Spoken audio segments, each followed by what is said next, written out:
Muchas gracias por estar aquí. Mi nombre es Manuel Bermúdez, yo soy profesor titular de Filosofía en la Universidad de Córdoba y hoy tenemos una oportunidad, iba a decir que casi única.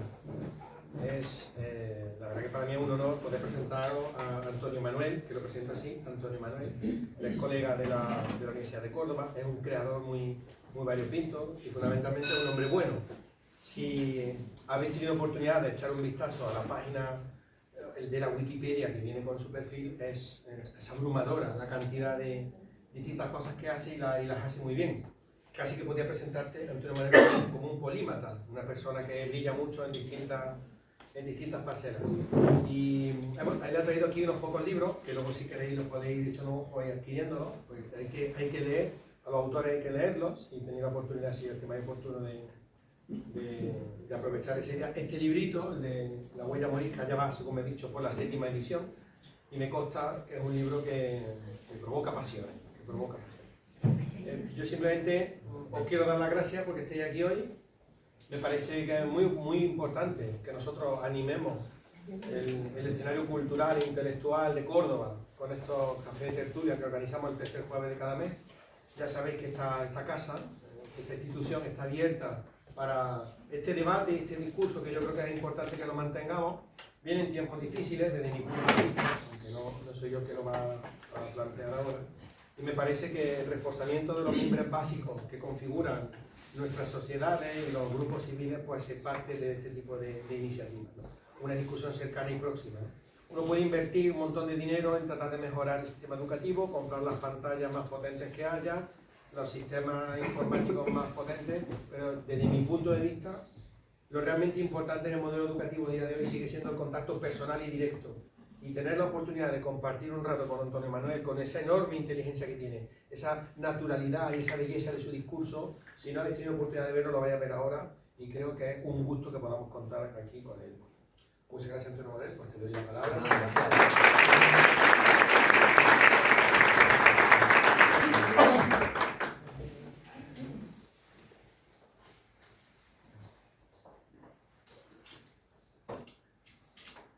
Lo contrario de la memoria. Lo contrario de la memoria es la amnesia. La amnesia es la que borra las huellas de lo vivido en la razón y en el corazón para que no puedan ser recordadas. La palabra recordar tiene un origen bellísimo. Proviene del latín recordar, corazón. Recordar es volver a sentir lo que sentiste en otro tiempo ya vivido. Mi padre está enfermo de Alzheimer, no me reconoce. Y sin embargo, se estremece cuando escucha una sigrilla, porque recuerda. Y eso demuestra que el olvido habita en la memoria, como decía Cernuda. Eso demuestra que olvido y memoria parasitan la una de la otra, se necesitan como la uña y la carne, la sangre, las venas, o incluso el ateo a Dios, aunque sea solo para negar.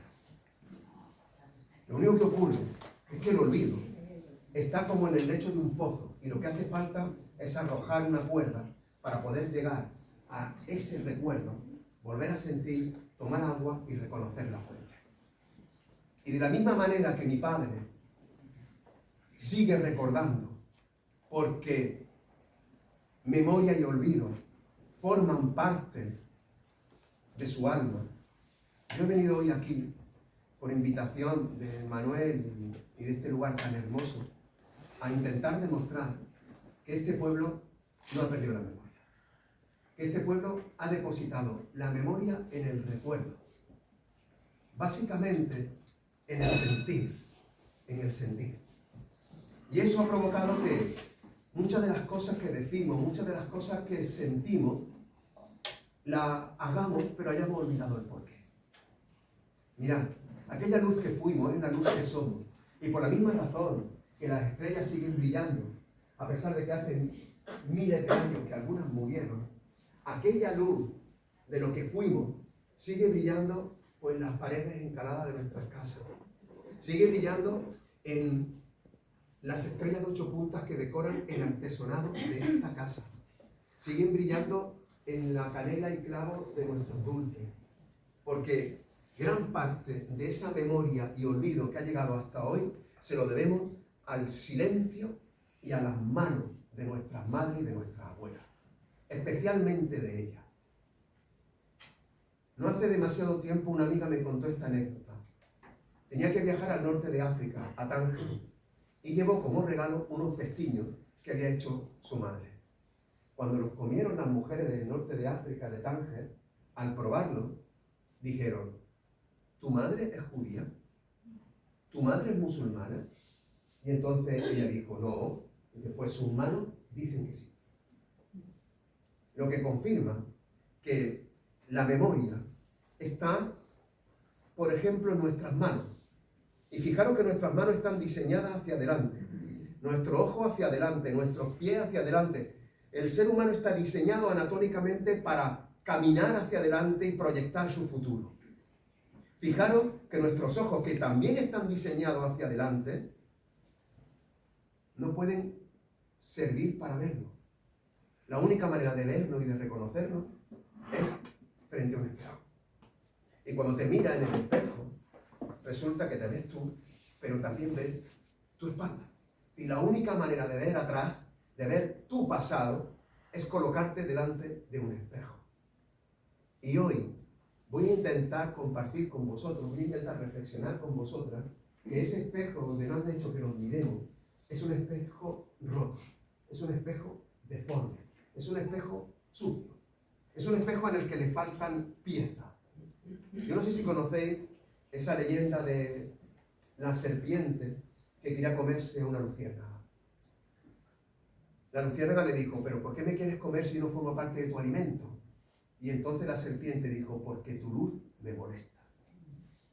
Quienes han roto el espejo, quienes han deformado el espejo, son aquellos a los que todavía les molesta aquella luz que fuimos y que, sin embargo, voy a intentar demostrar que seguimos siendo. Empezando por nuestra propia historia. Os pondré un ejemplo que suelo poner muchas veces, pero que para mí es muy revelador. Ocurrió hace ya demasiados años, porque mi niño ahora tiene 22, pero estaba estudiando primaria y le preguntaron por la edad media. Y entonces mi hijo se sentó conmigo en la ribera de la cama. Papá me pregunta, venga, yo te pregunto. Fijaros, me dice mi hijo: la Edad Media comienza con la caída del Imperio Romano y termina con el descubrimiento de América. Yo le digo a mi hijo: mira, cariño, verás, descubren estos de aquí que llegan allí, pero que aquí ya estaban descubiertos. Porque la perversión de las palabras hace que, de una forma casi inocua, acabes asumiendo discursos que son muy tóxicos. Por ejemplo, los romanos romanizan, los godos llegan, los españoles descubrimos, y sin embargo los árabes o los musulmanes invaden. Los romanos no invadieron, los godos no invadieron, los españoles no invadieron América, solo invadieron los árabes. Oye, y da la casualidad que cuando llegaron los cartagineses, cuando llegaron los fenicios, como no eran musulmanes, tampoco invadieron. Es decir, los fenicios, que son del Líbano, y los cartagineses, que son de Túnez, cuando se convierten al Islam, de repente invaden. Antes no. No, pero ¿os estáis dando cuenta de la perversión del lenguaje? Digo, pues mira, cariño, no digas nada de lo que te he dicho. Pon que desde el descubrimiento de América. Y a continuación sigue y dice: en la Edad Media hubo 3 estamentos o 3 clases sociales: la nobleza, el clero y el pueblo llano. ¿Estáis todos de acuerdo? ¿A que sí? Eso fue lo que todos estudiamos.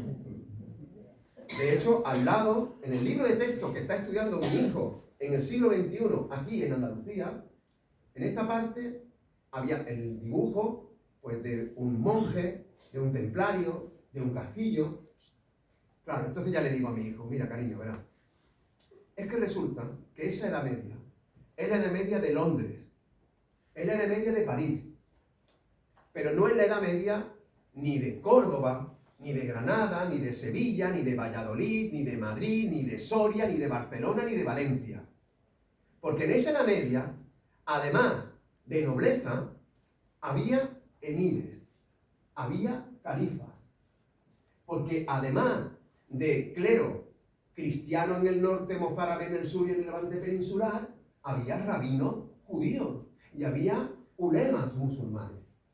Y porque por encima de todo, además de pueblo llano, había médicos, había alquimistas, había astrónomos, había astrólogos, había poetas, había filósofos y había mujeres.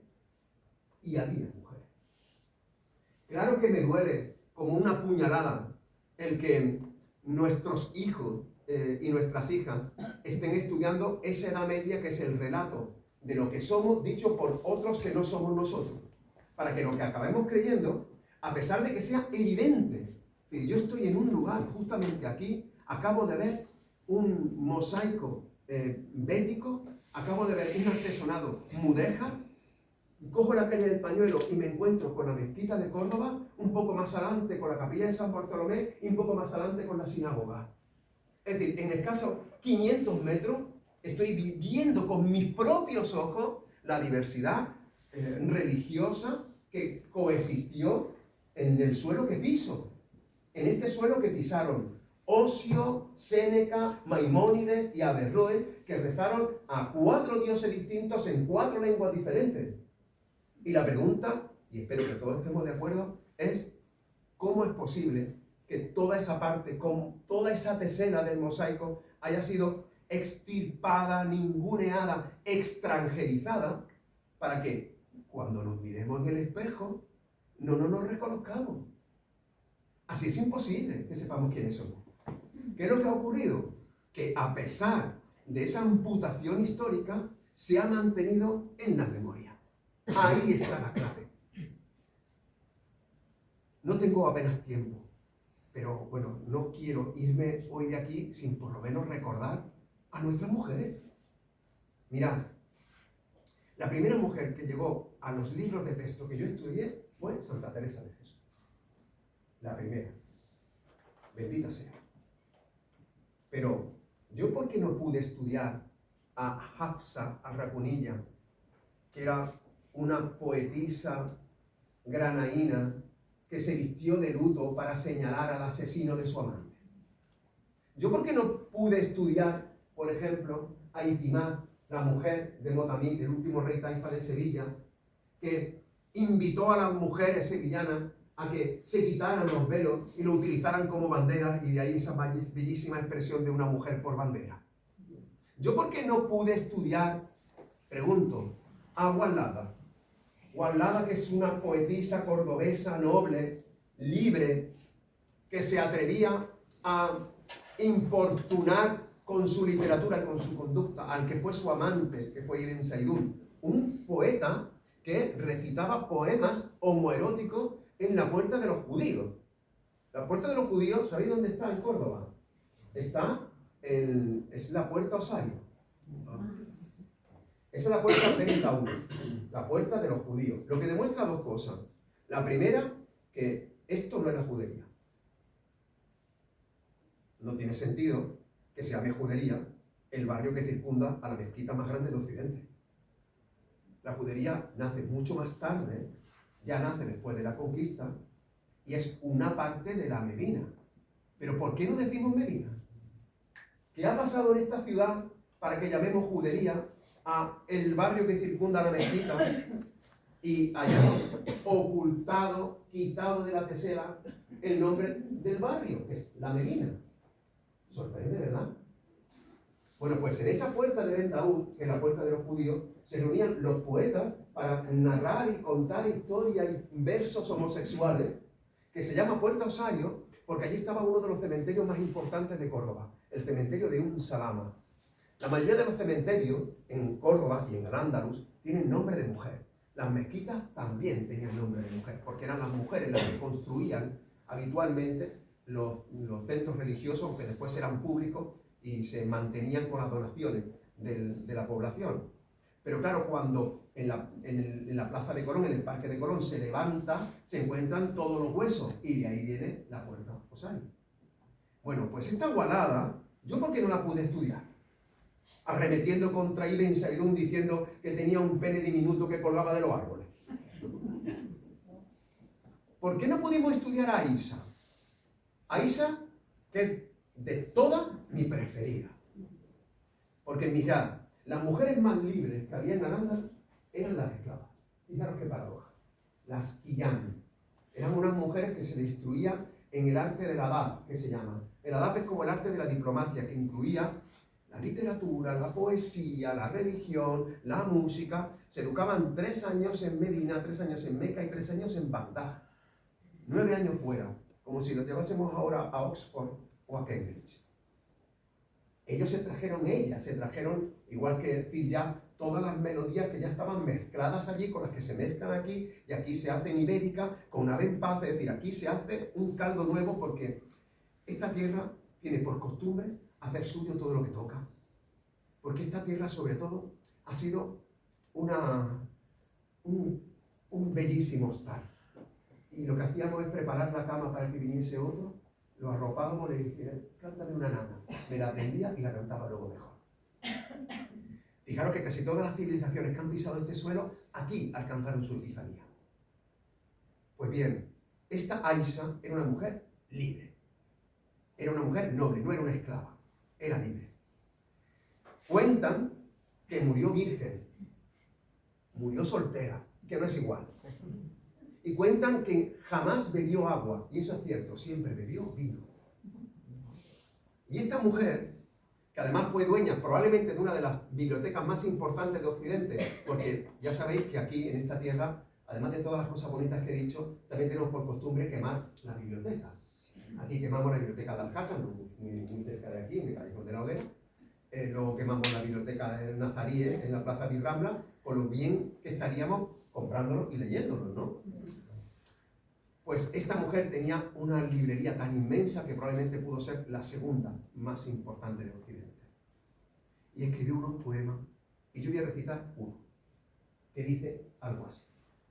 Dice, una leona soy, y nunca me agradaron los cubiles ajenos. Pero si tuviera que elegir alguno, jamás escogería a un perro, yo que tantas veces cerré los oídos a los leones. Estamos hablando de una mujer del siglo XI que está diciendo, a mí me está pretendiendo un don nadie. Y yo le he dicho al don nadie, mira, yo no me he metido nunca en la cama de otro. Pero si me di a meter en la cama de alguien, no me voy a meter en la cama de un perro como tú, yo que he despreciado a los mismísimos leones. Y ahora yo os pido que reflexionéis conmigo. ¿Habéis estudiado alguna poeta europea del siglo XI que dijera un átomo de lo que yo acabo de decir? ¿Y por qué no las hemos estudiado? ¿Porque estaba escribiendo en la lengua del diablo? ¿Porque estaba escribiendo en una lengua equivocada? ¿Porque estaba escribiendo en la lengua que da nombre a la mezquita? ¿A la lengua que da nombre al Guadalquivir? ¿A la lengua que da nombre a Medina Zahara? ¿A la lengua que da nombre a la mazamorra? ¿A la lengua que da nombre a nuestros platos, nuestras poblaciones? ¿A los palos flamencos? ¿No? ¿Qué ha pasado? Pues nada, que a la serpiente la luz le molesta. Y todo eso ha sido amputado hasta el punto de que todavía hoy en el siglo XXI, cuando tú pasas la página de mi hijo y dice, la edad moderna. La edad moderna comienza después del descubrimiento de América hasta la Revolución Francesa. Y dice, gracias al oro que trajimos de América, porque ya sabéis que de América trajimos todo el oro que cabía en los barcos, pero no trajimos apenas un indígena. Fijaros que la gran diferencia en la forma de entender al distinto que ha habido en España, por ejemplo, con otras culturas igual de racistas y de clasistas, como por ejemplo la inglesa o la portuguesa, o la holandesa o la francesa, pero ellos se trajeron los negros aunque fueran como esclavos, pero nosotros no, los negros allí. A pesar de que aquí hubo negritud hasta prácticamente el siglo XVII, diluida como si no estuviera por ninguna parte, como si se hubiera tragado la tierra. Porque en verdad, en esa construcción identitaria de lo que hoy somos, hay un momento clave. Un momento en el que se decide que para ser un nosotros no podemos ni ser, ni parecer un otro, un distinto. Antes de ese paradigma existió y coexistió la diversidad. Ojo, no solo en Al-Ándalus. Por ejemplo, también, una vez conquistada la Bética, se mantuvo durante Alfonso X el Sabio, sin ningún tipo de problema. Que después hubo revueltas mudéjares, pues por supuesto que siempre ha habido revueltas. Es que siempre ha habido revueltas. Es que en las familias se pelean los hermanos. Siempre, pero coexistieron, ¿no? Pero eso desaparece en un determinado momento en el que se dice, fijaros que esto es muy curioso, porque solo ocurre con nosotros, entendiendo que no hay un nosotros del entonces, ¿no? Pero para no caer en el presentismo, ¿no? Pero quiero decir que se mantuvo la diversidad lingüística en las taifas del norte, ¿no? A mí siempre que me hablan de taifa, yo siempre les digo, ¿sabéis en qué se diferencia el norte del sur peninsular? Que el norte siempre fueron reinos sin ciudades y el sur siempre fuimos ciudades sin reino. Esa es la principal diferencia. Por eso cuando tú te vas del centro para el norte, las megalópolis son ciudades de 4.000 habitantes, que aquí en Andalucía, yo recuerdo que un director de cine, Benito Zambrano, ¿lo conocéis? Sí. Benito Zambrano, muy amigo mío, teníamos una charla un día con un hombre de Navarra. Y dice, allá en mi pueblo, y le dice, ¿cuántos habitantes tiene tu pueblo? Dice, mi pueblo tiene 30 habitantes. Y dice Benito Zambrano, en mi casa los domingos, en casa de mi madre los domingos en Lebrija, somos más de 30. ¿Es cierto o no es cierto? Claro. Pero ahora quiero que reflexionéis. Mientras que en el sur y en el levante peninsular hay una uniformidad lingüística, legislativa y cultural dentro de la diversidad, es decir, es como si fuese una en la diversidad y diversa en la unidad, en el norte donde se hablaba de forma diferente, donde existían reinos diferentes y donde existían, además, jurisdicciones y legislaciones diferentes. Cuando se produce la conquista unifica solo la religión y solo la lengua aquí, porque no se unificó la lengua ni en el norte, ni tampoco las jurisdicciones ni los fueros. De hecho, es Franco quien repone los fueros civiles de Navarra, de Vizcaya, de Álava, de Galicia, por si no lo sabían. Luego, entonces, ¿qué es lo que verdaderamente pasa? Que hay un intento de uniformidad, pero solo religiosa y lingüística. ¿Qué ocurrió? Es cierto que muchísima gente se fue. Es cierto que muchísima gente se fue. Y claro que o te convertías, o había una maquinaria que se crea solo para seguir al distinto, que es la Inquisición. Muchos se van al norte de África, muchos se van a América. Yo suelo contar muchas veces la canción, supongo que muchos lo conocerán, pero creo que es una oportunidad para quien no lo conozca, la canción esta infantil del ¿Dónde están las llaves matariles? Esa canción dice, ¿dónde están las llaves matariles? En el fondo del mar matarile. Bien, en árabe andalusí, Mauta es muerte y Rilla es viaje. Mauta Rilla, matarile, es muerto en el viaje. ¿Dónde están las llaves? Muerto en el viaje. En el fondo del mar, muerto en el viaje. Esa canción infantil está narrando la tragedia de los que tuvieron que marchar con las llaves de su casa y acabaron muriendo en la fosa común del Mediterráneo o del Atlántico, exactamente igual que ahora, pero en sentido contrario. De forma que a quien no le duele esa muerte, ya no es solo que haya perdido la humanidad y el corazón, es que además ha perdido la memoria.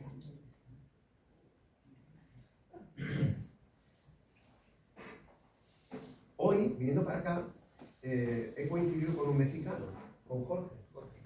Pues bien, en México, el pueblo jarocho cantan unos sones. ¿Sabéis que el fandango en el Golfo de Veracruz, en el Caribe, el fandango, no es una forma de flamenco, pero se llama fandango? Y el fandango se compone de sones. Uno de los sones es el son del balajú. El balajú es un barco pequeño en el que se embarca para pescar, y el son del balajú dice así: ariles y más ariles. Están diciendo ariles y más ariles, es decir, que puede que mueran en el viaje. ¿Por qué? Porque quienes nos fuimos de aquí, ¿qué se llevaban en la mochila? La cultura y los sonidos y la lengua. Y claro, América está llena, atravesada de estas huellas que ya no son andalusíes, que son huellas conversas, que son huellas moriscas. no es igual. Una huella andalusí es aquella que se mantiene intacta con el paso del tiempo, pero olvidaste el porqué. Una huella conversa es aquella en la que tú haces lo indecible por parecer lo opuesto. El pueblo que se quedó tenía que protegerse. Repito, que mucha gente se fue. Que se fue y se llevó la nostalgia tatuada en la lengua en Tesalónica. Los sefardíes, nuestros sefardíes siguen cantando canticas de sinagoga perfecto. Muchos se fueron al norte de África y cuando tú escuchas una canción andalusí con la orquesta de Checana, pues parece que te la están cantando aquí en Córdoba. Perfecto. Muchos se fueron a América, el pueblo jarocho, los joropos venezolanos, los jarapes mexicanos, los tangos. Perfecto. Pero los que se quedaron aquí, que fueron la inmensa mayoría y que no tienen nombre. Porque vosotros escuchasteis y nos enseñaron, bueno, quien lo sepa, yo podía hacer ahora mismo un test, yo ahora mismo en la calle y hago un test y le pregunto a uno, ¿tú serías capaz de diferenciarme un árabe de un andalusí, de un morisco, de un sefardí, de un mozárabe, de un moro? Y yo estoy casi convencido que la inmensa mayoría me dirá, no lo sé, pero alguien que me da aquí. ¿No?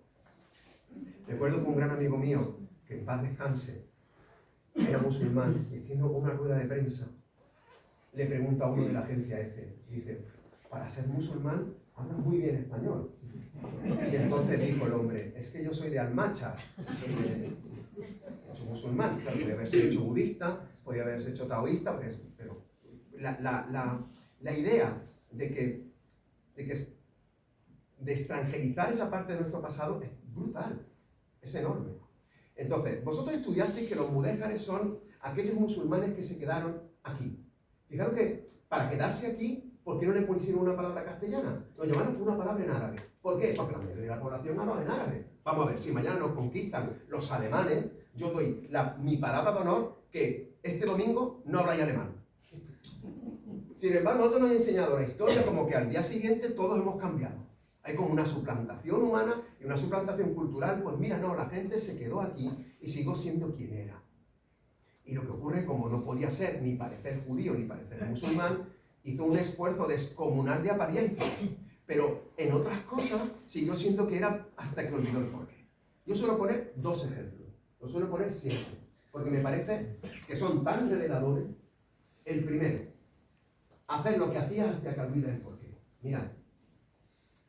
Yo la primera vez que entré en una mezquita, yo no soy musulmán, fue en el corazón de África, fue en Níger, en Agadez.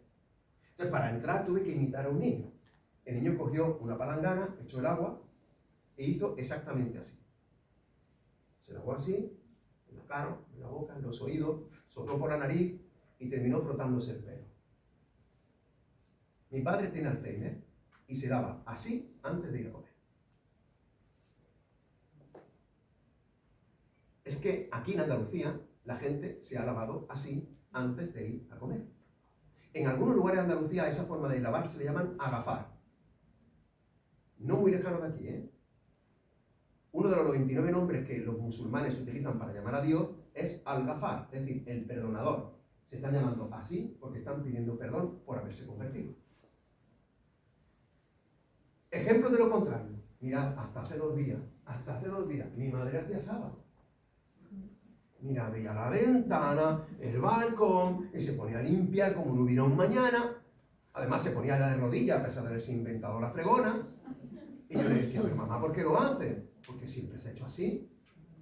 Claro, pero ¿por qué una mujer como mi madre, que era ama de casa, por qué las mujeres de Andalucía, que la mayoría de los casos eran jornaleras o eran amas de casa, lo hacían precisamente un sábado? Porque no lo hacían un lunes, un martes, un miércoles, lo hacían un sábado. Porque el Sabbat es el día sagrado para los judíos. Entonces, limpiar públicamente la casa era decir, yo no soy judía, luego no me puedes acusar de ser marrana. Marrana es una judía conversa. Muharram significa algo así como el que reniega de su religión, un hereje en árabe. Le viene la palabra marrano, ¿eh? Le viene marrano, de ser una especie de hereje. Claro, esta gente que se quedó aquí, a la que le privaron prácticamente todo menos la memoria, Siguió haciendo cosas, pero olvidó el porqué. Yo suelo poner un ejemplo que a mí me emociona muchísimo, muchísimo. Mirad, cuando llegaba la Navidad, mi abuela Rosario ponía unas perrunas en el zaguán de la entrada. ¿Sabéis lo que son unas perrunas? Sí. Sí, ¿no? Vale. Y la ponía con una botella de anís. La botella de anís y las perrunas. Y la puerta abierta. Ya sabéis que las puertas abiertas estaban en Andalucía porque la Inquisición obligaba a que estuvieran abiertas. El viernes vaya a ser que fuera musulmán, el sábado vaya a ser que fuera judío. Entonces lo que hizo la población fue mantenerlas abiertas siempre. Y creó una puerta detrás de la puerta. Y así nace el zaguán. La puerta está abierta, pero luego tengo una puerta detrás. Y claro, ¿qué se suele colocar en el zaguán? Evidencias de que no eres ni musulmán ni judío. Los agujeros de las paredes son las tacas. De viene la palabra taquilla. La taquilla es una de las virtudes que tiene el Islam para poder simular y mantener tu fe por dentro. Esa es la taquilla. Salir de la taquilla es revelar la verdad, salir del armario. Pues bien, ¿qué se hacía? Pues si en la taca estaba el Corán o estaba el Tasbih o no sé qué, pues como ya te conviertes al cristianismo y al catolicismo, pues lo quitas y pones una virgen. O pones un Cristo. O pones chorizo. O pones morcilla. Claro, esos son huellas conversas. Cuando tú vas al norte de África y dices, hay que ver lo que se parece esta casa a las casas de Andalucía. Sí, pero no tienen la Virgen en la puerta, ni tienen el Cristo. Sin embargo, aquí en Andalucía conviven todas a la vez. ¿En cuántas casas andaluzas habéis visto que el llamador es una mano de Fátima? La mano de Fátima, que es común para el judaísmo y para el islam.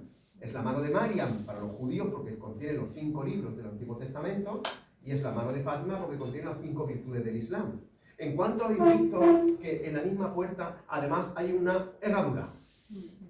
¿Herradura como símbolo de suerte? No, es una forma de identificarse las cávilas de que yo sigo siendo lo que era. Y luego al lado, pues tu Cristo, tu Virgen, sin ningún tipo de problema, ¿eh? Pero sin saber el porqué. Esa memoria que habita en el olvido. Pues bien, regreso a mi abuela Rosario. Yo iba a coger las perrunas y llegaba mi abuela y me decía, esas no que son para la calle, tú cómetelas de la casa. Y claro, mi abuela hacía perrunas con manteca de cerdo para la calle y hacía perrunas con aceite de oliva para la casa. Mi abuela Rosario, la carbonera, ¿sabía lo que estaba haciendo? No. ¿La madre de mi abuela Rosario lo sabía? No. Mi bisabuela lo sabía, no. Pero hubo una madre que lo hizo para protegerse. Y esa madre no tiene nombre. Porque ya no era mudéjar. Porque ya era una conversa. Aún más, la conversión en Andalucía supuso una hipérbole de catolicismo. Así se entiende en gran medida nuestra forma de ser. Cuando desde el norte no entienden cómo celebramos nuestra Semana Santa, es porque no entienden las claves conversas que bullen y laten en su interior. Porque más allá de la fe o de la que no se tenga o de la que no se tenga, en Andalucía hay mucho creyente no practicante. Pero también hay mucho practicante no creyente. Por ejemplo, la Semana Santa. Vamos, yo he conocido toda la vida gente que no iba jamás a la iglesia, pero no te metas ni con su Cristo ni con su Virgen, por Dios de mi vida. Claro, toda esa huella de yo tengo que aparentar lo que soy, hasta que llega un momento en que olvidas lo que eres, eso están allí, están latentes. Por ejemplo, cuando decimos, ¿a qué tiro de la manta? La manta era un rollo que se colgaba en el campín de las iglesias con el nombre de los conversos. Y esa manta es la que se solía utilizar ya cuando se fundaron las primeras cofradías para tapar el paso y colocarte debajo. Luego el que se colocaba debajo era un converso que estaba custodiando el secreto de su nombre. De ahí que se decía, ¿a qué tiro de la manta? Es decir, ¿a qué revelo tu condición conversa? Claro, huella de esta hay por todas partes. Hoy no estoy muy católico. Háblame en cristiano. ¿No? Pues es que hay tanta, es que hay muchísimas, por todas partes. Que te den morcilla. Bueno, que me den morcilla, sí, a mí me encanta la morcilla, pero claro, quien come morcilla está diciendo que no es ni judío ni musulmán. Ahora entendéis, por ejemplo, las tapas. Una tapa era una tapa de tocino sobre un vaso de vino. Entonces, quien tomaba públicamente vino y tomaba cerdo, estaba diciendo públicamente que no era ni judío ni musulmán. ¿Cuál es el último reino que se conquista? El de Granada. Si cogéis la banda morisca, ¿sabéis lo que es la banda morisca? La banda morisca son todos los pueblos que tienen por nombre la frontera. Si tú unieses Aguilar de la Frontera, Morón de la Frontera, Jimena de la Frontera, Jerez de la Frontera, Chiclana de la Frontera, estás encontrando la frontera que había entre el reino nazarí de Granada y ya el reino castellano a la conquista. Fijaros qué interesante. Si tú miras desde la frontera para acá, en todos estos sitios te ponen tapas.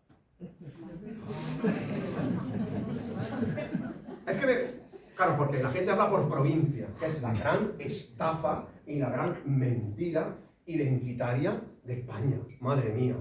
Si las provincias tienen un siglo y medio, si nacieron en 1833, y una provincia es lo que tardaba un caballo en recorrer 24 horas desde la capital. Yo soy de Almodóvar del Río. Peñaflor se llamaba Almudávar al Shatif. Yo soy Almudávar al Alma. En Peñaflor hablan como yo, sienten como yo. Su gentilicio es el mismo que el mío. Yo soy cuco, los de Peñaflor son cuco. Mi castillo es el de la Floresta. Ellos se llaman Peñaflor. Hoy están en Sevilla porque el caballo se quedó antes. Así de sencillo. No hay ninguna unidad cultural. Lo digo muy en serio. No hay ninguna unidad cultural. Entonces cuando la gente empieza a decir, es que se toman tapa en Almería, se toman tapa en Jaén, olvidaros de la provincia. Pensad en el reino nazarí de Granada. ¿Te tomas tapas en Almería? Sí. ¿Y en Jaén? Sí. ¿Y en Chiclana? Sí. ¿Y en Zara de la Sierra? Sí. ¿Y en Córdoba? Ni una aceitunita. ¿A qué verdad? ¿Cuánto tiempo llevo? Vale. Es que como quedamos en que va a hacer una reflexión en voz alta, pues donde me lleve la reflexión. A donde lleve. A donde lleve. Hay huellas especialmente importantes, porque veréis, durante 500 años, este pueblo ha tenido la grandeza, especialmente, reitero, nuestras mujeres, de mantener canciones, nanas, recetas, y sin embargo, en menos de 30 años, estas huellas están desapareciendo a una velocidad de vértigo. Que eso es inevitable, que es irreparable. Pero a mí me gustaría compartir con vosotras y con vosotros el dolor que me produce el que, ahora que sé por qué mi padre se lava así, sea yo quien no me lave. Reconocí a una descendiente de sefardíes en Estambul, se llamaba Meryem. Meryem me contó, dice, mi entorno familiar pertenece a un barrio donde no aprendimos turco. Seguíamos hablando yudesmo, nos entendíamos en yudesmo, algunos hablaban turco. Es algo muy parecido a las comunidades de destino que hemos creado los andaluces, por ejemplo, en Cataluña. Yo que voy casi todos los años a las casas de Andalucía en Cataluña, he podido comprobar como, por ejemplo, las mujeres andaluzas que viven allí mantienen una Andalucía casi en formol. Yo he llegado a cenar en sus casas y me han puesto lo que cenaba mi abuela. Y sobre todo, no han perdido su forma de hablar. Pero los hombres sí, muchos sí, porque tuvieron que mimetizarse para sobrevivir, ¿no? Pues esta judía, sefardí, Meryem, dice, con el tema de la modernidad y ante el riesgo de que nuestras canciones se perdieran, las transcribí y las grabé, para que no se perdieran. Y me dijo, desde que las grabé, ya no las cantamos. Porque la memoria, como el amor y la libertad, se gasta de no usarla. Porque la memoria es un músculo. Y claro, si este pueblo rechaza la memoria como fuente de conocimiento, si este pueblo desprecia la memoria, si el academicismo desprecia la memoria, o sea, si da más credibilidad a un documento que dice que esa pared es negra, a pesar de que todo el mundo está viendo que es blanca, si al final nos creemos documentaciones falsas en lugar de creernos lo que está tatuado en el aire cuando canta la niña de los peines, si en lugar de bucear en... que le hace falta, ojo, que nadie se confunda, que nadie se confunda. Por supuesto que hace falta, pero la historia y la memoria son como dos hermanas siamesas y tienen que ir de la mano, especialmente en lugares como el nuestro, donde la historia ha sido en gran medida amputada o falseada o ninguneada. Estoy poniendo un ejemplo muy obvio. ¿Me podéis decir cómo se llamaron los cordobeses que se quedaron en Córdoba y que se convirtieron al catolicismo? No tienen nombre. Claro, ¿quiénes fueron al final los moriscos? Los moriscos fueron aquellas comunidades que, a pesar de haberse convertido al catolicismo, o por cuestiones étnicas, o porque se resistían a vestirse de otra manera, o a hablar de otra manera, seguían siendo moriscos. Pero eso es una minoría. Pero la mayoría de la población que se había convertido. Mirad, cada vez que me dicen que enseñe Córdoba, hago siempre lo mismo.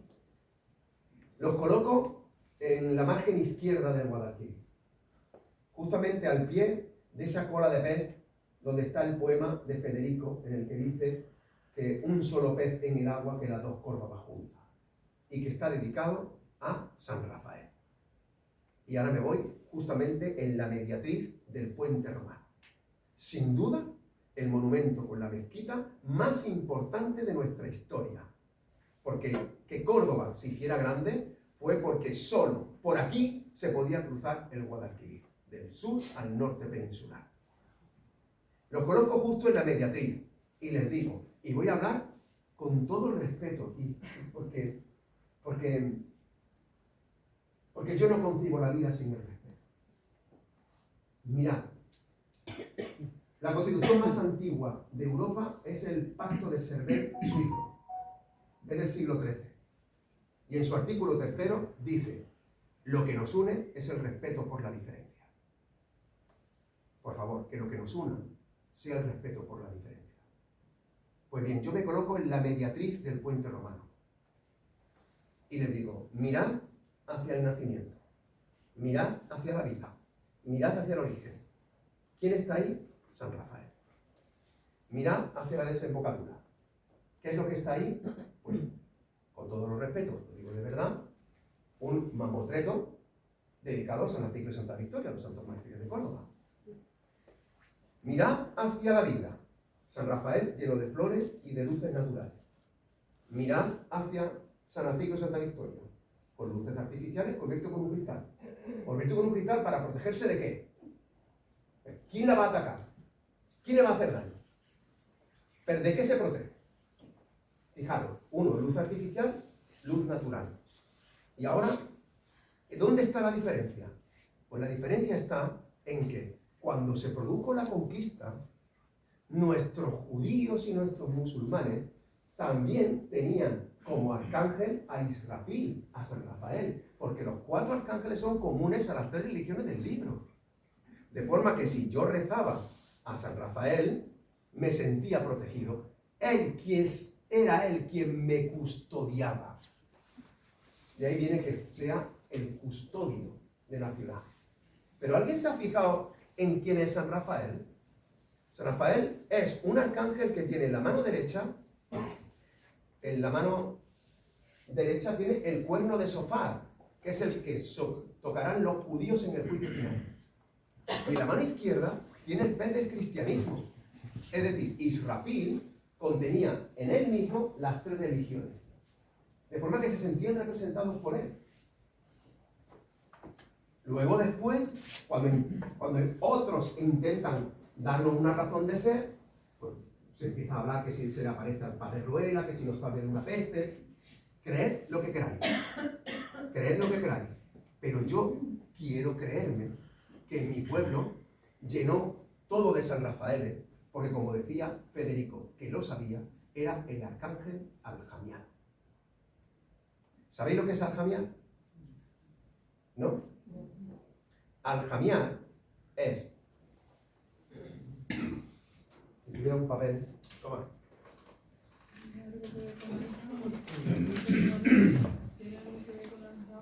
Es otra raíz, pero muy parecida. Aljamiar es escribir con grafía árabe sonidos castellanos. ¿Me quedan 5 minutos y termino con esto? Te queda, sí, claro. ¿Sí? Mira, hacemos un juego. Venga. Vamos a hacer un juego. Imagina que tenemos que aprender francés y tú no sabes francés. ¿De acuerdo? Y te preguntan cómo se dice hoy. ¿Cómo se dice hoy? Aujourd'hui, ¿no? Ah, vale. Ya, pues se dice así. Claro. Aujourd'hui, ¿no? Vale. ¿Se escribe así? No, se escribe aujour, apóstrofe, h, uy, pero yo ¿cómo voy a saber que se escribe así? ¿Yo qué estoy escuchando? Aujourd'hui. Pues yo lo que hago es que con grafía castellana escribo un sonido francés. ¿Cómo se dice naturaleza en inglés? ¿Nature? Vale, pues yo pongo nature. ¿No? Claro, pongo nature, ¿no? ¿Yo cómo voy a saber que se escribe nature? ¿Yo qué estoy escuchando? Nature, ¿no? Pues bien, si yo hablo en árabe y escribo en árabe y tengo que aprender el castellano, ¿cómo aprendo el castellano? Utilizando la grafía en árabe para transcribir los sonidos del castellano. Eso se llama aljamiar. Y por eso Federico, que lo sabía, llamó a San Rafael el arcángel aljamiano. En árabe hay hasta 5 sonidos similares a la SCZ castellana. Está la sin, está la shin, está la so, está la zan, está la za. Vamos a empezar incluso la ja. Mira. Si, shin, zo, zain, za y ja. Si yo tengo que aprender la palabra casa y utilizo la sin al aljamiarlo, ¿qué hago? Cesear y digo casa. Si utilizo la za, pues digo caza y ceceo. Si utilizo la zain, como por ejemplo en Lusena, pues dice la bien de Lusena, porque está utilizando literalmente la zain, que es un sonido común, atención, para judíos y musulmanes. Es un sonido también común para el hebreo. Quien utilizó la shin, pues se mantiene, como dice, un coche o 2 coches. ¿Lo ves? La zo se dice en el Valle del Genal, no sé, pues en la Axarquía malagueña, en la Contraviesa, que ya no es caza, es cofo. Y bueno, y hay lugares donde se jejea, porque se utilizó la ja, y por eso dice caja. Mi gran amigo Miguel Estepa de Montalbán me dice: a ti lo que te pasa es que lloras mucho porque eres muy jengibre. Me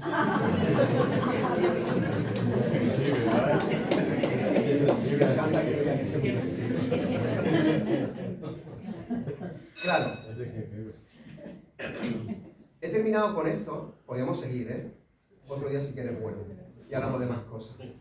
Pero lo que hemos hecho simplemente ha sido una reflexión en voz alta en, oye, si yo incorporo estas claves, acabo entendiendo evidencias que no veía. De repente acabo de entender por qué mi abuela ponía esas perrunas. Podríamos entender por qué se le echa pringal al cocido. El cocido es el plato tradicional de los sefardíes. Se tomaba desde el ocaso del viernes al ocaso del sábado. Es exactamente igual a un cocido. Cuando se produce la conquista, ¿qué se le echa a la vagina? Se le echa, claro, los elementos para que tú evidencies que no eres judío. ¿Qué se le echa? Pues el cerdo, el tocino, ¿verdad? Y ahora, ¿qué es lo que le pasa? Que el pacto pierde el nombre, o se llama por el efecto de la cocción, cocido, o por el continente, puchero. En algunos lugares le llaman hasta olla podrida. Y claro, es como si mi plato sagrado se hubiera podrido porque le has echado el elemento, el intruso. Pero nosotros, ¿cómo nos comemos el cocido? Pues mira, cogemos la pringada y la ponemos en un plato aparte. Es decir, nos seguimos comiendo el plato sagrado. Y teniendo cuchara, y teniendo tenedor, y teniendo cuchillo, te comes la pringada como si fuera pupú con el pan. Así, a mano. Y ahora, convenid conmigo. En mi casa se ha tomado todavía el cocido rosado. Todavía. como una huella brutal de la memoria. ¿Y en cuántos lugares no se dice que lo voy a guisar con agua de lluvia porque los garbanzos salen más blandos? Y no es cierto. Lo estás haciendo con agua de lluvia porque es un plato sagrado que comían por igual cristianos, judíos y musulmanes y que se va a seguir tomando con lo que Dios te regala del cielo.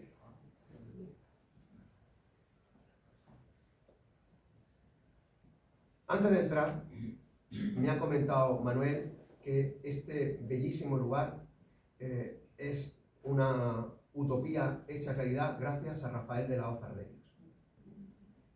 Acabo de ver un impresionante retablo mudéjar, una maravilla, una auténtica maravilla.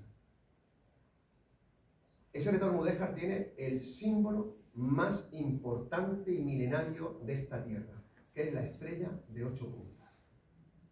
La estrella de 8 puntas es el sol tartesio, es el sol de los Gadeiros, que se mantiene durante la Bética, que se mantiene durante la Hispania bizantina, y que cuando llega al Andalus se resignifica. ¿Por qué se resignifica? Porque se le da un componente místico, ese componente místico del que bebió Ibn Arabi y que al final acabó alimentando a la mismísima Santa Teresa. ¿Por qué? Porque nuestros 4 elementos del cuerpo tienden a unirse con los 4 elementos del universo. Como no consigue unirlo, el primer movimiento en la búsqueda de la unidad es una estrella de 8 puntas. Y si os fijáis, todos los decorados nazaríes, califales, andalusíes en general, es una búsqueda perpetua, infinita, hacia la unidad de tu interior con el exterior. Sentir que tú habitas en el todo y que el todo habita en ti, llama todo como tú quieras. O hacia lo más pequeño. Cuando vayáis otra vez, os fijáis. Rafael de la Hoz, sabéis que a mediados de la década de los 40-50, ahora mismo no lo recuerdo bien, pero estando en la Diputación de Córdoba, le preguntó a sus alumnos si sabían cuál era el rectángulo perfecto. Y dijo que lo dibujaran. Entonces, cuando dibujaron sus alumnos de arquitectura el rectángulo, resultó que él, que estaba convencido que harían un rectángulo en la proporción áurea, resultó que el rectángulo estaba más achatado. Y entonces dice, aquí ha pasado algo. Cuando sale a la portada de la Diputación, se da cuenta que la portada de la Diputación está en la misma escala que ese rectángulo que habían pintado sus chicos. Esa proporción se mantiene en la mezquita de Córdoba, se mantiene en Medina Zahara, y él descubre que la clave era el octógono, la estrella de 8 puntas. Porque la proporción cordobesa es la que guarda el lado y el radio de un octógono, mientras que la proporción áurea es la que guarda el lado y el radio de un decágono. El número mágico es el 10, pero para nosotros el número mágico es el 8. Eres más flamenco que un 8. Fijaros qué cosa más hermosa. Las mujeres se han puesto tacones para pasar de la proporción cordobesa humana a la proporción divina o áurea. Los esbotos tartesios y las esculturas béticas están en la proporción cordobesa o andaluza y no están en la proporción áurea. El mismo Augusto, tallado en Roma, mide un palmo más. Y esa mirada es la mirada nuestra, la humana. Es la mirada que, por ejemplo, hace que esa proporción se mantenga en los zócalos de nuestras casas. Cuando tú ves una casa y ves un zócalo, ¿por qué ese zócalo está justamente ahí? Pues está en proporción cordobesa. Es la longitud del sol, de la sombra, en los equinoccios, en esta tierra que pisamos. Así que no perdáis jamás la mirada humana, porque yo creo que es la barricada que tenemos que poner en estos tiempos tan difíciles, es la humanidad por encima de cualquier otra cosa. Darnos cuenta que lo que nos une es precisamente el respeto por la diferencia. Intentemos conocernos mucho mejor, pero sin idealizar absolutamente nada. Lo que ya pasó es irrealizable, irreemplazable e irrepetible, y todo lo que somos es consecuencia de todo lo que hemos vivido. Pero todo lo que hemos vivido es ese mestizaje. Somos un palimpsesto de cultura. No solamente las que estudiamos en los colegios, también nuestra huella gitana, nuestra huella negra, la huella de todos los perseguidos, de todas las perseguidas. Todo eso somos nosotras y somos nosotros. El día que perdamos la memoria, perderemos la humanidad.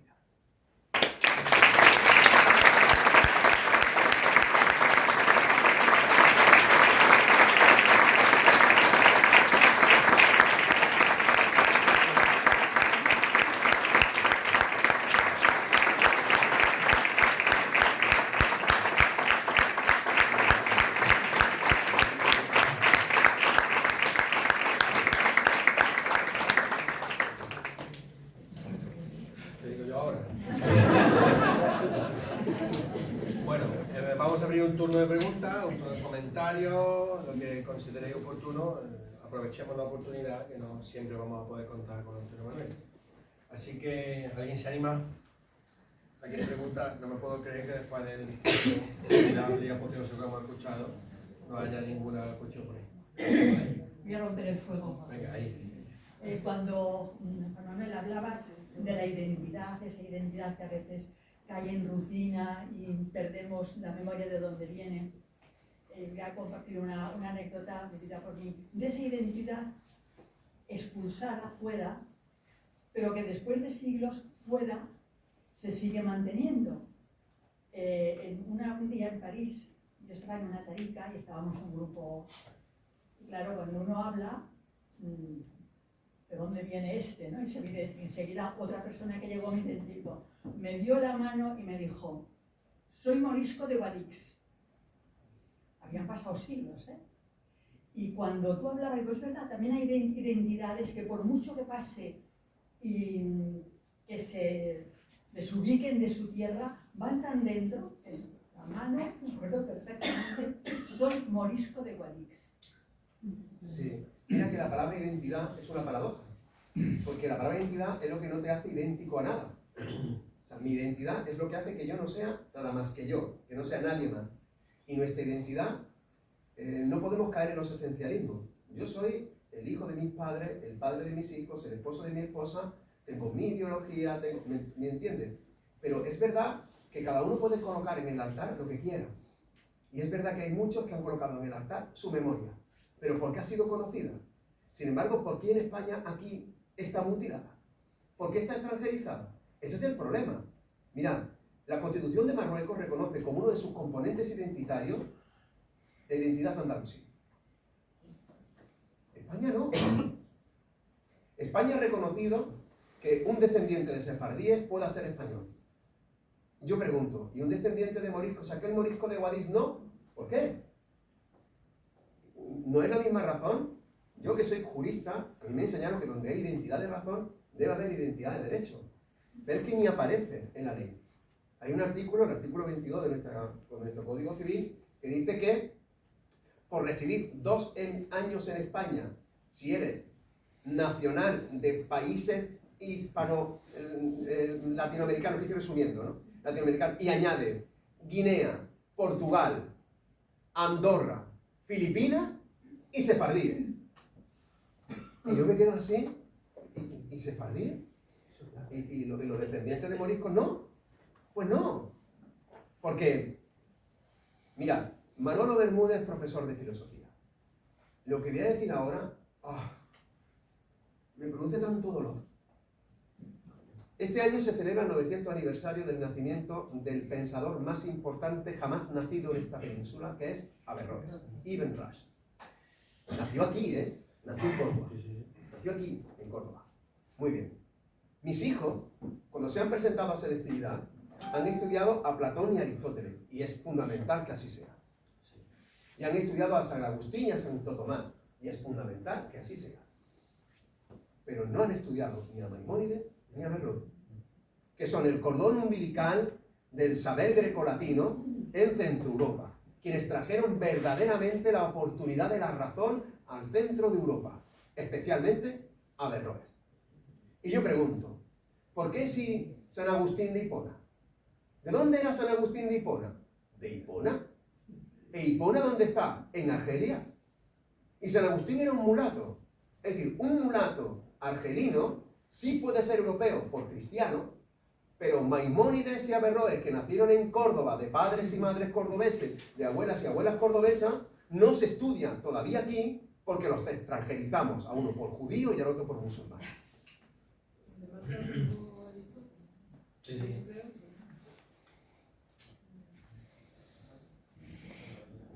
Pero entonces, Teresa.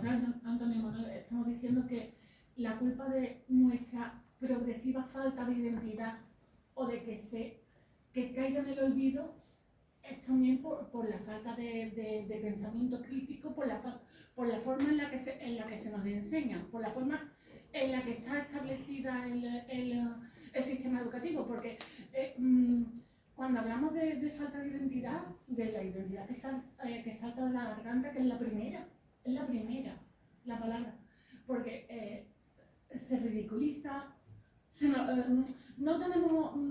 ridiculiza, no tenemos esa conciencia de pueblo como pueden tener otros pueblos de la península. Y caemos en lo anecdótico, porque ¿quién dice que nuestra lengua no es lengua? ¿Quién dice? Porque las razones que establecen que una lengua es una lengua son todo menos lingüísticas. Claro. Son todo menos lingüísticas, son razones de prestigio, razones políticas, pero hasta el mismo Manuel Álvarez lo decía. Sí, sí, Manuel Álvarez decía que era un dialecto. Pero es que... Y científicamente tú sabes que no hay diferencia entre dialecto y lengua. Es que científicamente Es que no hay ninguna diferencia. Y nosotros, si nos ponemos en valor lo nuestro, Pero... si se sigue escuchando aquí en esta ciudad, si queréis ser alguien tenéis que olvidaros de vuestro acento. Ya. Son cosas graves que así no vamos a ningún lado. Yo creo que gran parte de lo que nos está pasando, yo no creo que nuestro pueblo no tenga conciencia de pueblo. Yo estoy convencido que nuestro pueblo tiene una enorme conciencia de pueblo. Lo que le falta es las herramientas para poder defenderse y saber exactamente por qué es quien es. Es como que te sientes orgulloso de lo que eres, pero no sabes lo que eres. Realmente esa esquizofrenia identitaria la padecemos porque gran parte de nuestro acervo cultural se ha depositado en la memoria y no en la historia. Y gran parte de lo que somos es lo que otros dicen que hemos sido. Hasta el punto de que desde la academia, y especialmente desde el academicismo, porque claro, no es lo mismo la academia que el academicismo es el fundamentalismo academicista. Y es aquel que dice que porque antes lo ha dicho otro, entonces está bien. Entonces, claro, resulta que el flamenco nace en el siglo XIX, que nuestra lengua nace en el siglo XVI, que aquí todo nace y viene siempre de fuera. De hecho, hay una corriente que está negando incluso el origen andaluz del flamenco. Es alucinante. ¿Y dónde dicen que viene? Bueno, porque en realidad viene de Castilla, que otros dicen que viene de América. Claro, pero en realidad lo que intento explicar, que un poco a raíz de lo que dice Teresa, no es que yo creo que estemos faltos de conciencia de pueblo, sino que se denigra a todo aquel que es capaz de demostrar con evidencia que somos un palimpsesto de cultura y que ha sido una continuidad histórica hasta hoy. Y que ha habido un momento, especialmente un momento en el que gran parte de nuestra cultura estuvo depositada en la memoria y no en la historia. Ella ha abierto un melón que yo voy a tomar, si me permitís, pero me parece fundamental que lo tengamos claro. Que lo tengamos todos claro. Mirad, no es lo mismo lengua materna que lengua cultivada. La lengua materna es la que se aprende de manera espontánea cuando eres un niño o una niña. Esa es la lengua materna. Todas las civilizaciones del planeta tienen lengua, porque si no sería deshumanizarla. Es decir, ¿una tribu del Amazonas que habla no tiene lengua? ¿Acaso no es eso una lengua? Claro. Distinta de la lengua materna es la lengua cultivada, que es la estandarización o la reglamentación de una lengua, en la que no de abajo arriba, sino de arriba abajo se decide arbitrariamente atribuir a unos determinados sonidos unos signos ortográficos. Pues bien, quien diseñó la lengua castellana lo hizo sin tener en cuenta las lenguas septentrionales y periféricas. Porque cuando una mujer de Chiclana dice el musazo, no hay ningún elemento gráfico del castellano en el que yo pueda sentirme reflejado. Porque está diciendo el musazo. Y cuando dice coche, tampoco. Y si queréis, sigo. ¿Sigo?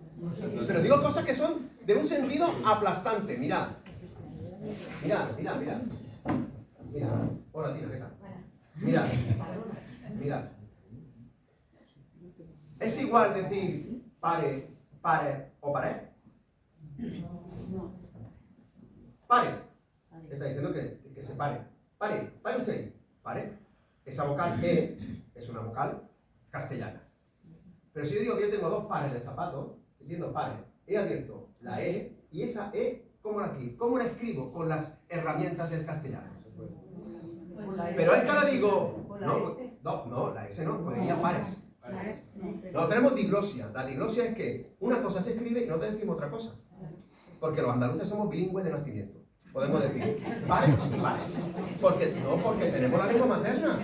Porque tenemos una lengua materna, que es lo que ha dicho Teresa. Es que tenemos una lengua materna a la que quieren degradar a que si es un acento, que si no sé qué, que no, que es una lengua materna. Es mi lengua materna. Y lo que ocurre es que tengo una herramienta gráfica que no me representa. Pues cuando digo la pared, paré ni es pares ni es pare. Y ya son tres vocales diferentes.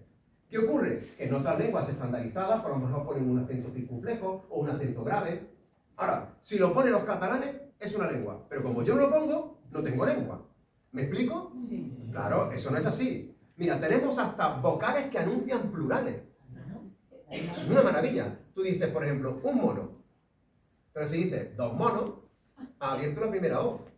Tú no has dicho dos monos. No. Tú dices dos monos. Una vocal está justamente en medio para decir, oye, que lo que viene después es un plural. Acabo de poner un ejemplo muy burdo. Eso significa que si tenemos hasta 3 tipos de vocales por vocal, es que tenemos 15 vocales. Pero no sabemos hablar. El problema nuestro es que no sabemos hablar. Claro, porque lo que pasa, y ahora se entenderá, y es la lógica de Teresa, lo que ocurre es que como pueblo conquistado mentalmente, fijaros lo que acabo de decir, como pueblo conquistado, tenemos que estar soportando permanentemente que somos malos castellanos y malos católicos. Y entonces tenemos que estar permanentemente demostrando que sí, que somos buenos católicos, es decir, que no somos musulmanes, que ya hace ya tiempo, y oye, que sabemos hablar bien. Por eso, cuando nos instruye, fíjate la diferencia entre el verbo instruir y educar, porque instruir es meterte de fuera hacia adentro y educar es sacar de dentro hacia afuera. Pero cuando nos instruyen, nos intentan decir, oye, hablar como castellano. Mi madre no es inculta, mi madre es analfabeta, que no es igual. Analfabeta es que no sabe escribir castellano. Porque cuando me escribe un WhatsApp, lo hace a su manera. Pero ella me está escribiendo lo que ella habla. Y a mí me emociona muchísimo, porque digo, mi madre está escribiendo en andaluz. Y luego, para terminar esta diserción a una velocidad de vértigo, pero digo para que cambiemos un poco los paradigmas. Y luego, una de las cosas que se utilizan como ataque es que como los andaluces habláis de forma muy diferente según qué sitio, claro, que los ingleses no. Que los ingleses de Gales, que hablan diferente de los de Escocia, que hablan diferente de los de Nueva York, que hablan de los de Australia, eso sí está bien. Los catalanes que no son iguales, hablando en Reus, en Lleida y en Barcelona, no pasa nada. Pero claro, como resulta que un andaluz no habla igual si es del Cuervo o si es de Armilla, entonces ya no tenemos lengua. Bueno, me digas eso, amigo mío. Porque ¿sabes por qué? Porque en el momento en el que tú vas desde Peñaperros para arriba te reconocen como andaluz. No importa cómo hables. Da igual si se sea, cecea, jejea, da igual tú eres andaluz. Sin embargo, eres incapaz de detectar solamente por la lengua si es de Soria, de Valladolid, de Navarra o de Logroño. Pero los que no tienen identidad somos nosotros. Sí, abundando lo mismo, ¿por qué se utilizan nombres comunes? Por ejemplo, Almodóvar del Río y no Almodóvar del Guadalquivir, o la calle del Santo. Hombre, lo de Almodóvar del Río me parece, eso es una cosa bellísima. Todos los ríos ponen nombre a los pueblos por donde pasan. ¿Lo habéis fijado? No. Aranda de Duero, Miranda de Ebro, Sanlúcar de Guadiana.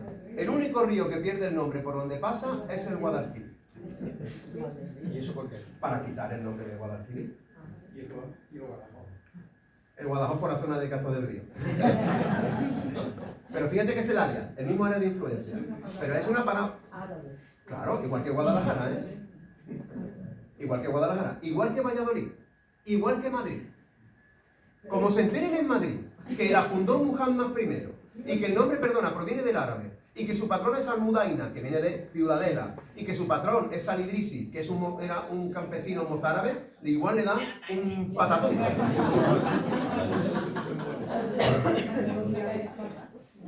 Claro, es que científicamente dialecto y lengua es lo mismo. Sí, pero hay otra cosa. Por ejemplo, con lo que has dicho, si estás en Madrid, pues eres andaluz. Si tú vas en un autobús, como yo ahorita, preguntando dónde está la estación de AVE, me dice uno de Leida, es extremeño. Bueno, porque conocería, pero es que Porque el Extremadura. otro era extremeño de al lado de mi pueblo. Y entonces la me calificó como que era muy cercano. ¿De Mira, qué pueblo eras? me- ¿De qué pueblo eras? Yo cerca de Zafra, ¿Y cómo se llama? Hinojosa del Valle, mira, Cosa del Valle. cerca de Hornacho, que es un pueblo árabe totalmente. No, Morisco. Morisco. Eso. Y allí expulsaron. Claro, de hecho, los expulsados de Hornacho son los que fundan Rabat.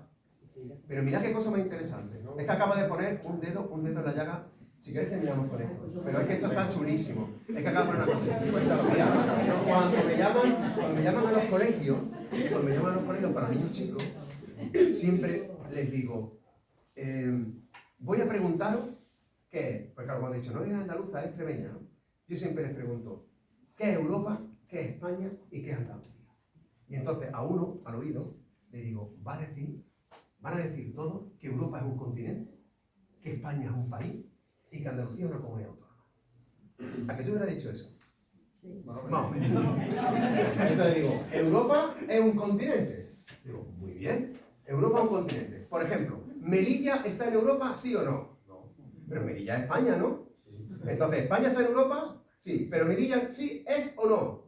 Y se quedan así. Por poner un ejemplo. Digo, España es un país, como el País Vasco. No, digo, pero se llama País Vasco, ¿eh? O sea, te lo juro que se llama País Vasco. Se llama País Vasco, luego entonces es un país. No, pero no es lo mismo. Ah, no es lo mismo, vale. No es lo mismo. Y Andalucía es una comunidad autónoma. O sea, por ejemplo, ¿Federico García Lorca era andaluz? Sí, bueno, pues cuando Federico García Lorca nació y murió, no existía la comunidad autónoma. Entonces, vamos a decidir. ¿Veis? Al final aceptamos unas nociones. Claro, cuando yo hablo de andaluz no me refiero a lo que hoy entendemos como comunidad autónoma. Andaluz es una forma de entender la lengua que también incluye gran parte de Extremadura, el sur de La Mancha y prácticamente la mitad del Levante. Un murciano habla andaluz. Porque es una forma diversa de entender una unidad. Y ahora, ese murciano habla en murciano. Y el de Zafra habla en zafreño. Porque es su lengua materna. Es lo que tenemos que entender. Es su lengua materna. Pero claro, no estalla la cabeza. Porque nos han enseñado que las lenguas se hacen de arriba a abajo. Y no de abajo a arriba. Cuando Elio Antonio de Nebrija formula la primera gramática, fijaros qué casualidad, ¿eh? Se conquista Granada en 1492. Se descubre América en 1492. Se expulsa a los judíos en 1492. Y se hace la primera gramática española en 1492. Bueno, pues, mucha casualidad. Pues, muy poco tiempo después, apenas unos 30 años, creo que fue Pedro de Mendoza el que hace un diccionario y le dice, Elio Antonio, que se te han olvidado estas 8.000 o 9.000 palabras que dice todo el mundo. Y entonces, ¿por qué no están? Porque hay una operación de Estado en la que está diciendo que a partir de mañana hay una zona conquistada en la que tiene que escribirse y hablarse así. Pues bien, 500 años después, seguimos hablando andaluz.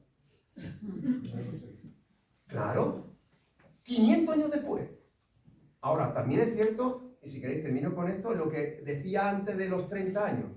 En menos de 30 años está cambiando todo muy rápido. Hay muchísimas comarcas, pueblos que están perdiendo su forma de hablar natural. Antes cecear, por ejemplo, bueno, pues cecear es tan digno como sesear, igual de digno, o jejear. Pero ya hay gente que empieza a... Las televisiones, la globalización, como que, oye, y esas pérdidas culturales son irreparables. Son irreparables. Entonces, si supiéramos que tú, en el fondo, hablas la lengua que hablas, porque en tu garganta habitan civilizaciones anteriores que no saben ni cuándo, cuando tú sepas que gazpacho es una palabra que viene del romance andalusí, del romance, de la lengua que se hablaba antes de que llegara el andaluz. Y cuando llega el andaluz se sigue hablando el romance hasta el siglo XII, porque este pueblo aquí en Córdoba será bilingüe. Y se hablaba el romance y progresivamente el árabe. El árabe es una lengua primero culta, es que es normal.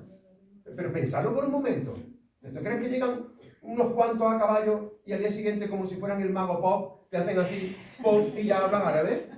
Pues no, hombre, tú hablas lo que hablabas, ¿no? Pero además colócate en el siglo VIII, ¿no?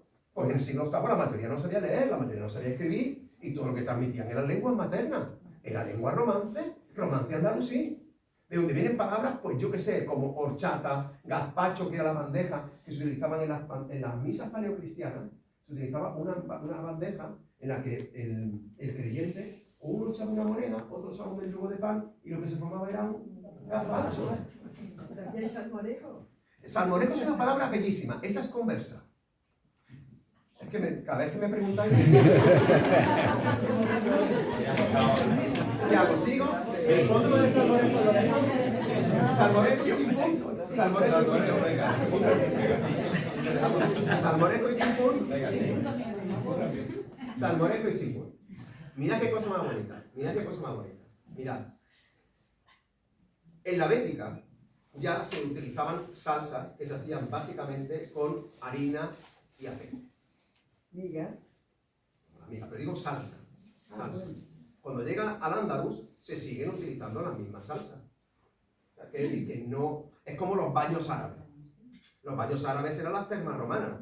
Oye, créeme que en Arabia no hay agua para hacer 3 pilones. No, que lo trajeron los árabes. Mira, perdón, los árabes no tienen donde bañarse. Pero aquí había 3 pilones, porque eran las mismas termas romanas. Pues igual que había las mismas termas romanas, había unas salsas que se toman también en el andaluz. En árabe, salsa es murrak. Al-murrak es salsa, que es el origen de la palabra almorraque, que es, por ejemplo, un plato extremeño. El almorraque es como una especie de majao. Una especie de majao. Entonces, ¿qué pasa? Que cuando llega la conquista, quien toma ese tipo de salsa se está retratando como andalusí. Entonces, esas salsas pierden el nombre y acaban tomando nombres unas veces que mantienen los ecos del pasado. Por ejemplo, en Osuna se dice Ardoria. Y dice, ¿por qué da ardores? Y yo le pregunto, ¿pero da ardores? Dice, no, digo, ¿por qué se llama Ardoria? Sin embargo, Abduria, en árabe andalusí, es Majar. Es Abduria. Ardoria. ¿Lo ves? Baurra es porra y es literalmente salsa. Salmorejo es que el que está tomando está evidenciando su condición musulmana. Salmorejo no tiene nada que ver con la salmuera. ¿Qué tiene que ver la salmuera con el salmorejo? Pero es que digo más. Yo tengo ya mi edad, pero seguro que algunos de los presentes le han hecho cuando era chico un salmorejo. ¿Vamos a hacerle un salmorejo? No, que yo no. Eso no se hacía a los niños, lo hacían los niños. Y era que los niños, el juego era bajarle los pantalones y restregarle en la picha hierba. Sí. Vamos a hacer un salmorejo a este. Se le decía salmorejo, gazpacho, agarejo, agahecho, ¿verdad o no? Pero ¿por qué se hacía eso? Porque le bajaba el pantalón a ver si estaba circuncidado.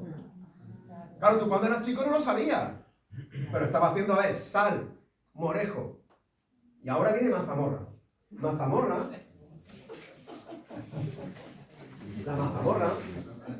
mazamorra es una palabra aljamiada. Si yo escribo masa mora, la escribo en árabe, escribiría mazamurra.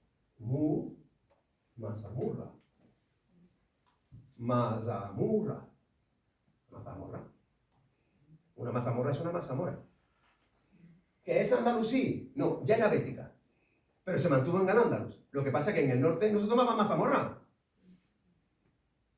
Lo siento, no estuvisteis romanizados como aquí. ¿Qué le vamos a hacer? Os perdiste hasta la mazamorra cuando no tenía ese nombre. Luego, entonces, si os fijáis, en el norte de Marruecos se toma una salsa muy parecida y se llama albaisa. ¿La habéis probado? La albaisa es como una mazamorra de haba. Mi madre también hacía mazamorra de haba, gazpacho de haba. Y se llama albaisa. ¿Y sabes por qué se llama albaisa? Porque fueron las que llevaron las de Baeza. Los de Baeza. Así que allí se toma lo de Baeza, aquí tomamos mazamorra, ardorria, almorraque, arranque, pero toda la misma cosa. La misma salsa, del mismo origen. Pero para encontrar el origen de la palabra, si tú marcas como una raya de agua y empiezas a contar la historia desde esa raya de agua hasta aquí, nos equivocamos. Hay una palabra bellísima en galego que es ronsel. ¿Sabes lo que es el ronsel?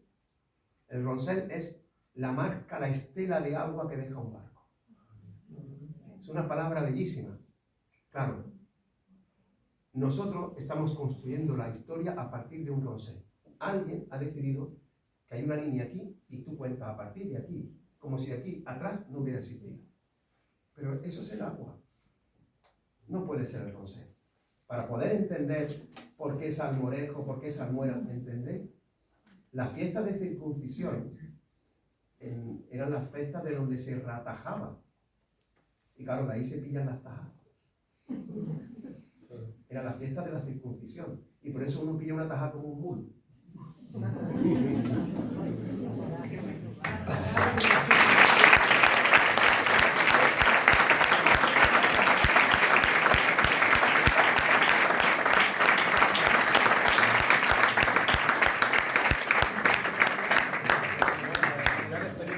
Ya sabéis que tenéis aquí la posibilidad de comprar algunos de los libros que ha traído Antonio Manuel.